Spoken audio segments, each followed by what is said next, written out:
Itong ating episode ngayon, pinuntan natin itong Atok Mines dito sa may Itogon, Benguet. Maagang gising, malamig ang hangin.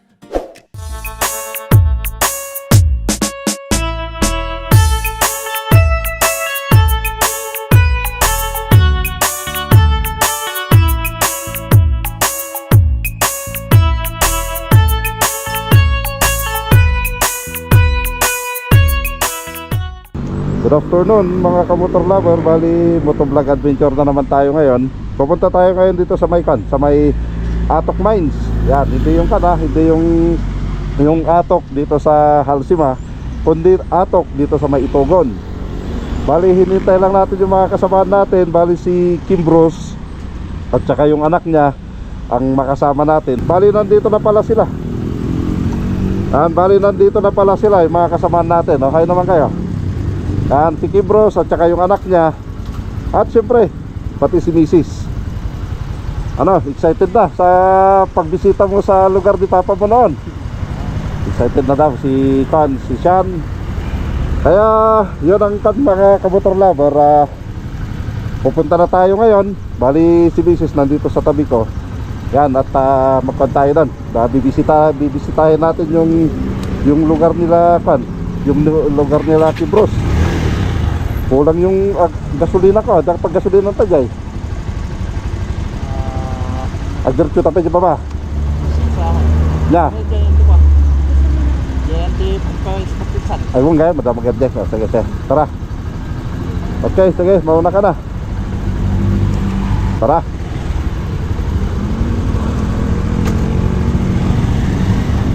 Yan na, bali dito kami nagkita-kita sa may circle. At kahapon lang yung galing tayo sa may Ambuklaw, yung pinuntahan natin yung kabaong na nilagay sa gilid ng kalsada. Kaya ngayon, siyempre nag-request si Kim Bruce na gusto niya magpasama sa akin dahil gusto daw din niyang i-vlog yung lugar niya dati dito sa may Atok, kasi doon kasi na ipanganak si Kim Bruce Pero nung nag-graduate siya ng grade 6, so mag-high school na, lumipat na sila doon sa probinsya dahil nga tamang-tama na nagsara na nung Atok Mines. Yan, marami nagsara kasi noon hindi lang Atok, pati yung Antamok, yan, lahat. Ilis lang ata kayo ng active na gumagana na minasan dito sa Benguet. At saka Dipanto, hindi ko alam kung gumagana pa rin yung Dipanto, pero marami na nagsara. Yung mga nandun na lang na natira, yung mga nag-private mining na lang, yung mga nandun. Yan natin.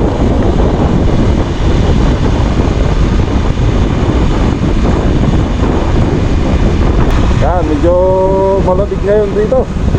Maaraw siya pero malamig yung tama ng hangin. Dahil anong oras na, dahil yan, 3:15 na yung oras. Kung kita nyo mga kamotor lover, 3:15 na.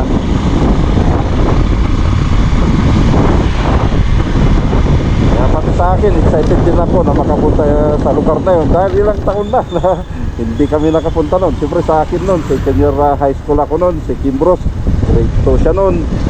Nung hinatid ko siya dyan noon.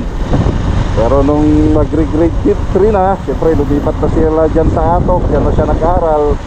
Kaya madalang na yung pagpunta ko dyan sa Atok Mines, yung lugar nila. Yan na, nakagasolin na tayo. Up. Thank you.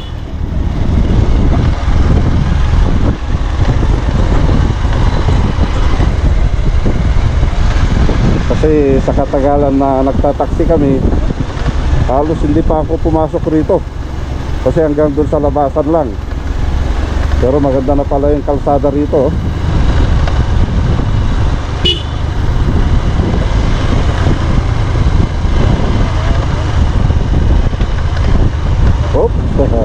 chicken. Ganda ng kalsada nila, no? Dati kasi ito, nung pupunta kami rito, rough road lang ito eh. Oh, pero ngayon, maganda na, oh. Parang simintado na. Nag-improve na sila rito.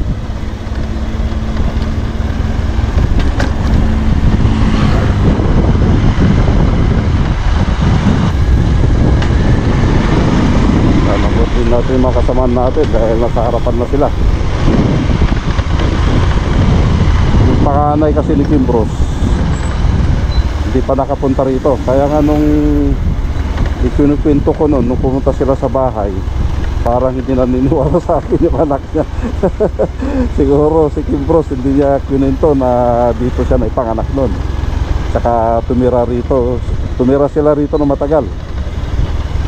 Kasi dito kasi yung work ng papa niya. Bali yung tatay niya nun, siya yung controller sa mga bagun. Dalawa kasi yung tito ko na nandito. Yung tito ninong ko, yung dito sa La Union, bali siya rin yung controller ng hangin sa para sa ganon hindi masuffocate yung mga minero sa loob ng sa loob ng mina, sa loob ng tunnel, I mean. Kaya magkaiba sila ng destino. Yung tatay ni Kimbros sa loob siya ng tunnel. Yung tito ninong ko naman, siya yung nagko-control naman ng machine para sa hangin sa loob ng tunnel.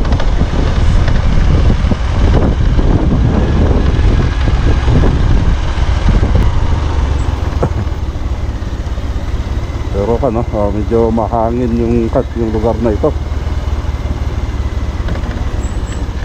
Ups, yung doggy. Up, yan. Bilong siya, eh. Siyempre si Kimbros gusto rin niya makita, baka mayroon pa yung mga kapitbahay niya rito na andito, kaya siyempre gusto niya rin bisitahin. Nandito yung mga kaklase niya dati, yung mga kaibigan niya. Ayun, nagmirin siya na pumunta rito. Kaya nakiusap sa akin na kung pwede, nasamahan ko siya.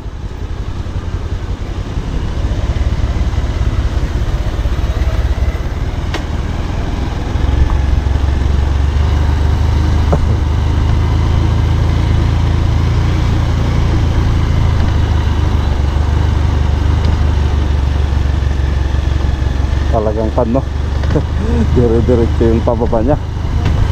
Kung automatic yung motor mo rito, sigurado medyo mahirapan yung treno niya. Pero kung kagaya namin ni Kimbros, manual, at least kahit na paano tumutulong yung namin, yung engine namin. Kagaya iba yung tunog niya, na yan, engine brake na.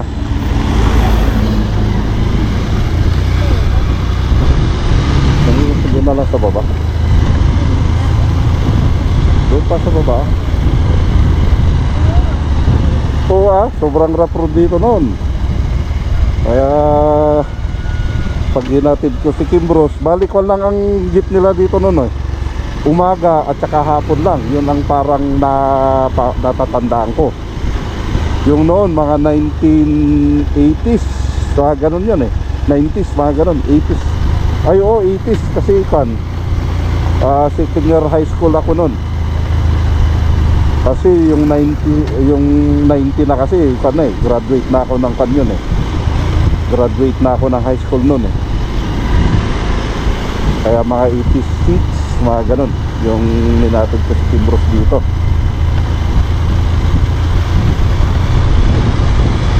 Kaya ito noon, puro rough road.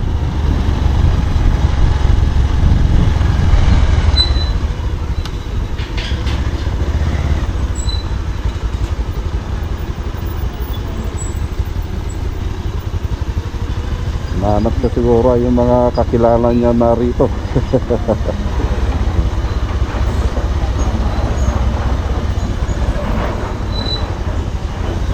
Malapit lang yan, pababa ng pababa lang.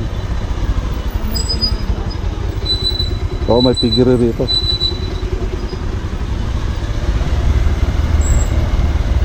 At saka pag ganito, talaga nagkakaroon ng pag ganito.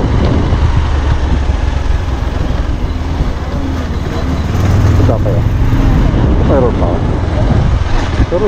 Pero yung kana, yung mga private miners na mga nandito.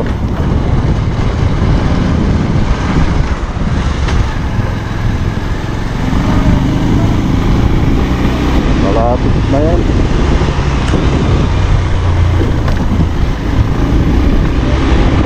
Yan, at least naipasyal ko kayo mga kamotor lover, yung isang linasan dito sa Benguet.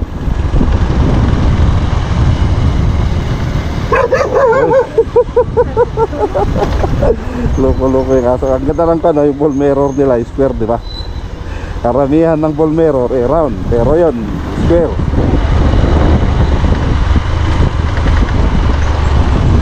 Op, yeah.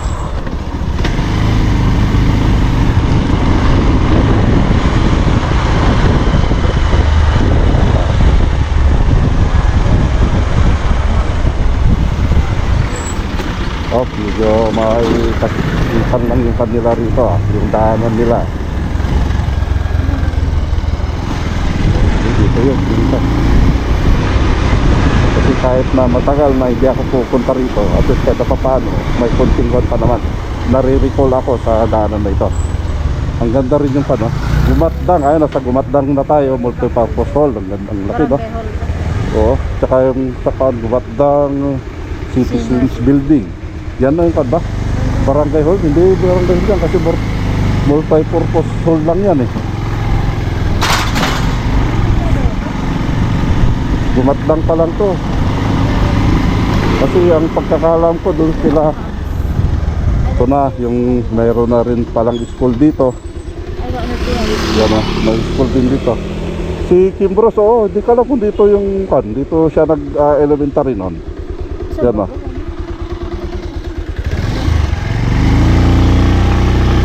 Hindi, yung grade 3 siya, dito na siya eh.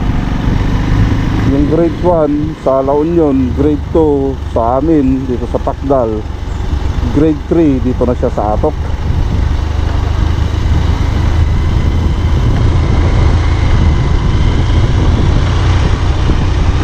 Tayo na lang natin sila dun sa baba. So, hindi pa lang kung anong hinahanap ni Kimbros dun eh. Na pagkakalam ko may daanan din dito na shortcut eh. May daanan din doon. Oo. Ayan nga yan. Tanay mo yung lister mo. Huwag ka na matakot. Natatakot ka na naman eh.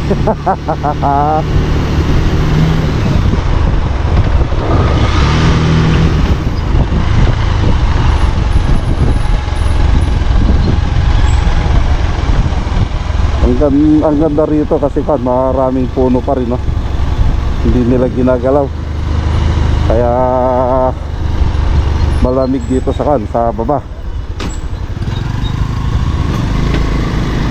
Kaya tagal pala namin naghintay, pumunta pala siya doon sa school kasi doon dati yung school niya eh.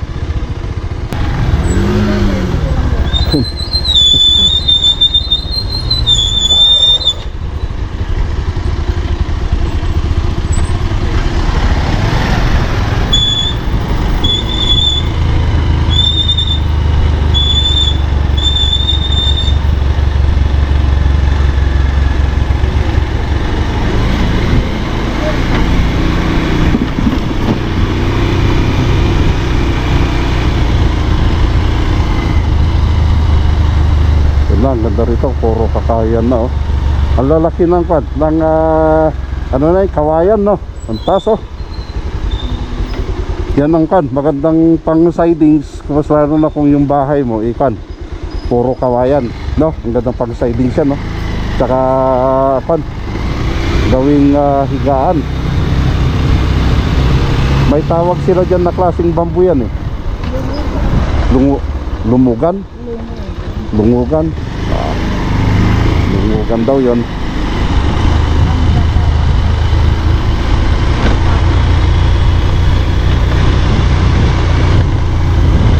Pero ang ganda rito, malamig siya dahil talagang mapuno.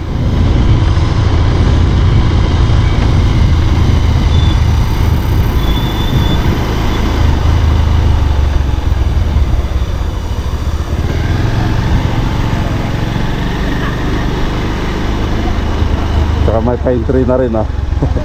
Maganda. Malilit pa. Yung talagang maganda yung bahay na ito. Tinaniman niya ng 4 pine trees ah. Dito sa kanya, sa lupa niya.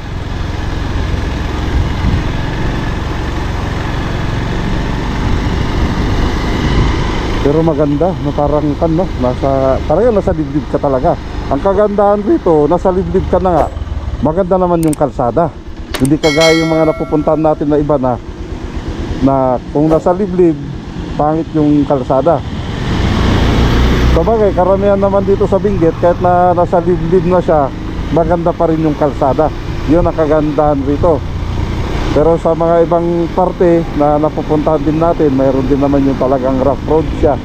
Pero ito ang maganda dahil nga ganito na kahit na nasa dibdib ka, maganda pa rin. Tingnan nyo yung ano lang, ilog nila. Bakwan siya, no, brown siguro, yan na. May mga kanas dito pre paghukay. Halos dito na kasi, nandito na kasi yung kanang minasan. Sana naman yung dalawa eh. Ay, dala. Yung padang minas, kaya ganyan siguro makan. O kaya dito sa taas, baka may landslide, kaya ganun na maputik.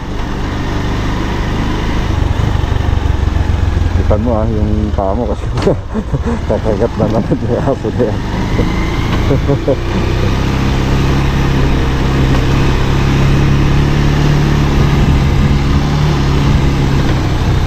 Naamoy mo na rito yung parang sulfur na yung amoy niya. Talagang dito na nag-umpisa yung kanang minas.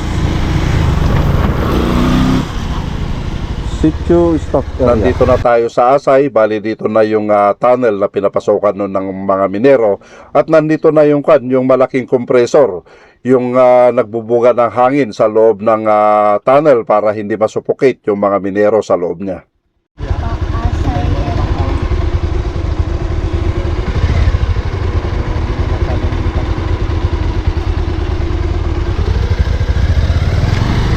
Bali ito, ganito yung banghouse din dito sa kanila.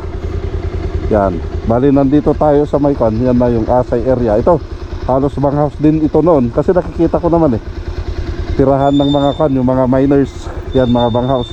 Kasi sa amin kasi malit kami, tumira din kami sa banghouse. Pero hindi pa ng banghouse ng mga miners yun kundi paupahan yun. Pero ganyan ang style niya. Isang malaking bahay, pagkatapos mahati-hati. Yun ang panon. Yun ang banghouse na sinasabi.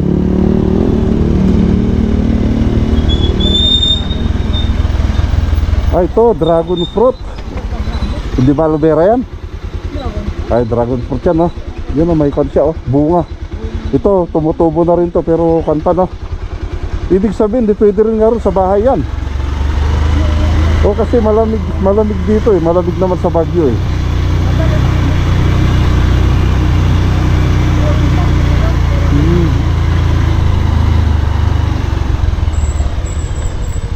Ito na, may malit na tulay din dito, Sitio Dapong. Yan na. Pupunta na rin sa mga kabahayan na rin yan.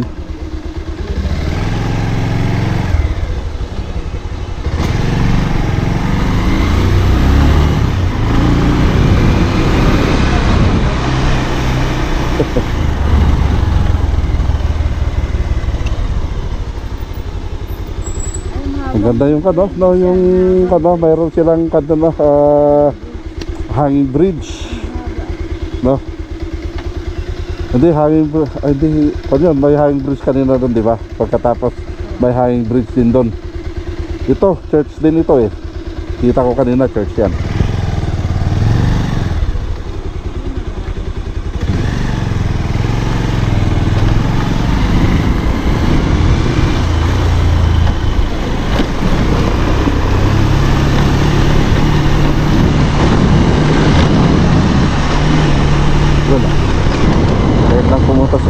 Dito. Basta may daanan dito. Hindi, meron pa.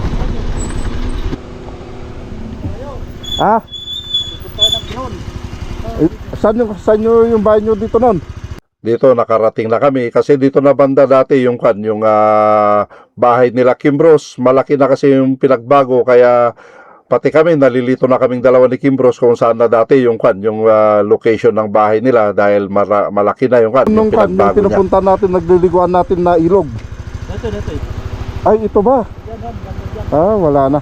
Iba na kasi kaya halos hindi ko na siya ma-identify. Ganito na pala yun, yung kan. Saan yung bang house nyo noon? Yung bang house nyo noon, yung tinitirhan nyo?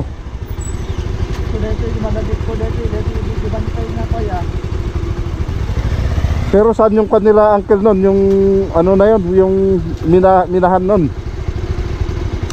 Di ba may court pa rito noon? Oh, mayroon pa yung court dito. Tapos yung, di ba, ubal na tandang. Oo, saan dito noon? Dito nag-detention mechanism dito sa ano po? Awan Baljay? Awan dito yun. Sa natin dyan. Dito yung mapandita dito. Yung rumah dito yan. Alala pa ko yung bahay nila. Bayaksan dito. Ay, okay, bali hanggang dito na lang daw mga kamotor lover yung location nila. Kaya ang gawin na lang natin, paliparan natin ng drone para makita natin dito. Ito na pala yung yung Atok Mines. Pero wala tayong makitang yung mga butas na. Awanan niya. Okay.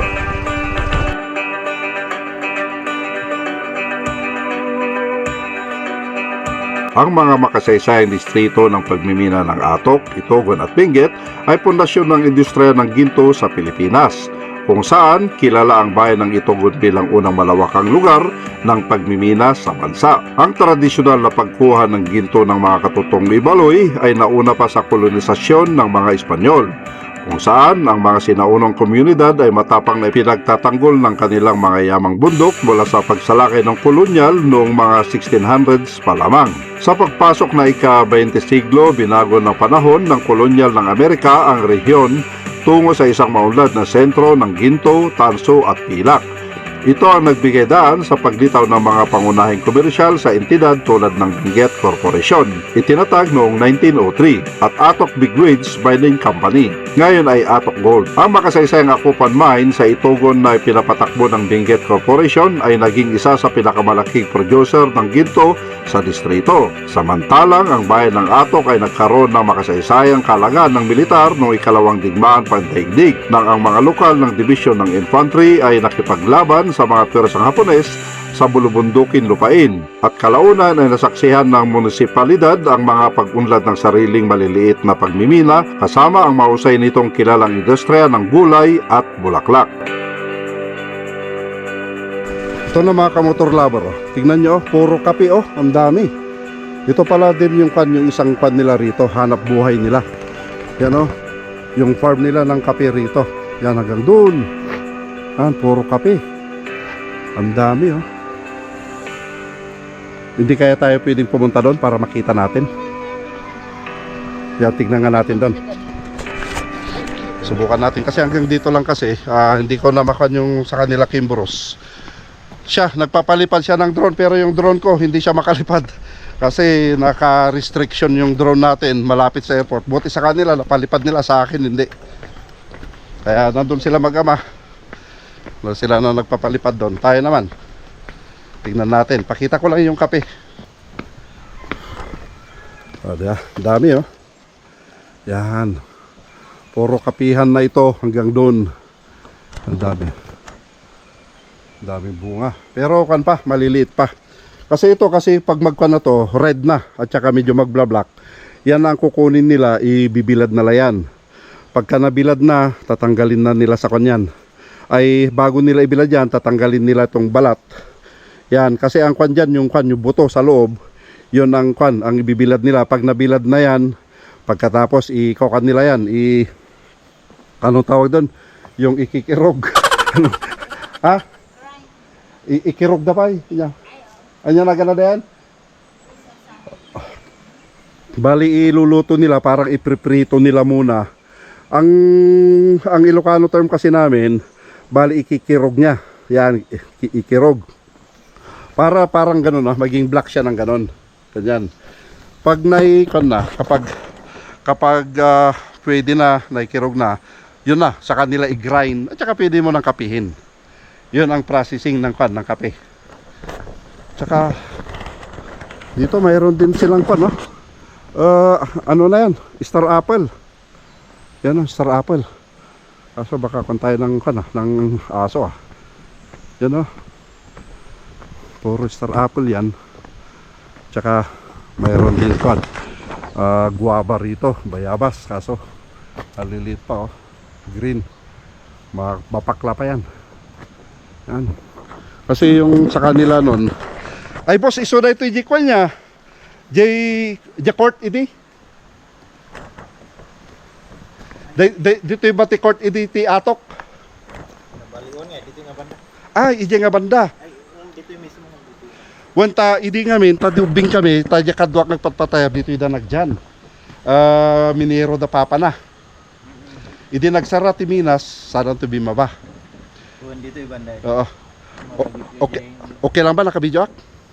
Okay lang? Yan. Yan na si boss, nakausap natin.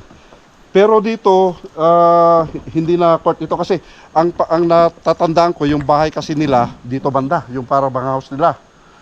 Pagkatapos court, and then pinupuntahan namin yung ilog diyan dahil kuminsan nagsasayaw sila doon eh. Ay, diyan. Oh. Dito yung balon na mga lalagyan yung balon. Oo.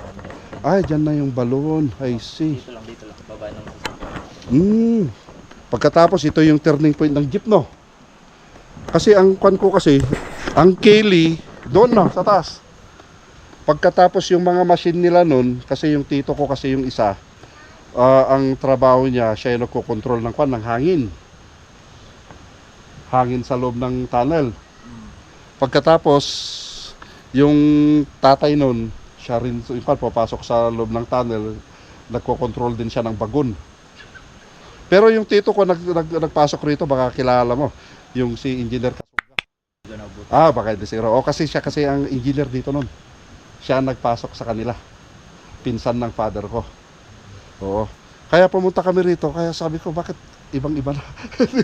hindi na namin makan. Pero ito wala na, kapag dadaan ka papunta ron, wala nang daanan. Lalabas sa may bandang sa Batuang. Ay, Batuan. Ay, Batuang. And then, may daanan ba yun lalabas na ng main road? Oo, doon. Ay, doon. Pero yung daanan, maganda, ganyan din. Kailangan maka 4x4. 4x4. Oh. Pero kung motor, kaya naman niya siguro, no? Okay. Kasi nakwan eh. Sabi ko, akala ko kung doon banda dahil 1980s kasi nung kan eh. Umalis siguro sila, yung mga pinsan ko, siguro mga 1980 yung nagsara nun. Kasi nabayaran sila, siyempre yung mga... Ako pinanganak nung... Oo, di ba? Kaya yun, siguro baka tatay mo, kaklase ng pinsan ko. Kasi pati yung kanon, yung tinignan niya yung school doon kasi doon siya nag-school. Pagkatapos yung dispensary dyan na sinasabi niya ngayon, parang ano na yun, naging private na ba yun? Parang alaga ng manok, parang ganon? O bahay? Yung dispensary dati, yung parang clinic nila. Ayun ito yung nasunog. Ayun ba? Oh, okay. Yung ginawang opisina. Ginawang opisina na. I see. Kaya siyempre matagal na kasi na hindi kami napupunta rito. Mas lalo sa kanila dahil dito sila na ipanganak eh. Kaya matagal na. Kaya sabi niya na nagpasama siya na gusto niyang pasyalan daw itong dating lugar niya. Kasi umalis sila noon, grade 6 yung pinsan, nag-grade 6 ata rito o nag-grade 5 siya. Tsaka nagsara. Siyempre, bali nakakuha sila ng separation pay. Yun ang ginamit nila nag-abroad. Dalawang tito ko kasi yung nandito na magkapatid. Tapos dito may banghouse sila rito. Kasi yung court kasi may banghouse doon sa court, di ba? Sila doon sa looban. Okay, salamat sa info Ano pangalan mo, Aling? Rojan. I see. Siya man ni manong mga winner da kanay. Yun yung YouTube channel ko. Okay, salamat Rojan. Sige. Thank you for the info. Okay, thank you. Yan na mga kamotor lover, bali nakakuha tayo ng kunting information about ito kasi halos nalilito na tayo, hindi na natin alam yung dahil matagal na kasi 1980s pa yung last na pumunta tayo rito.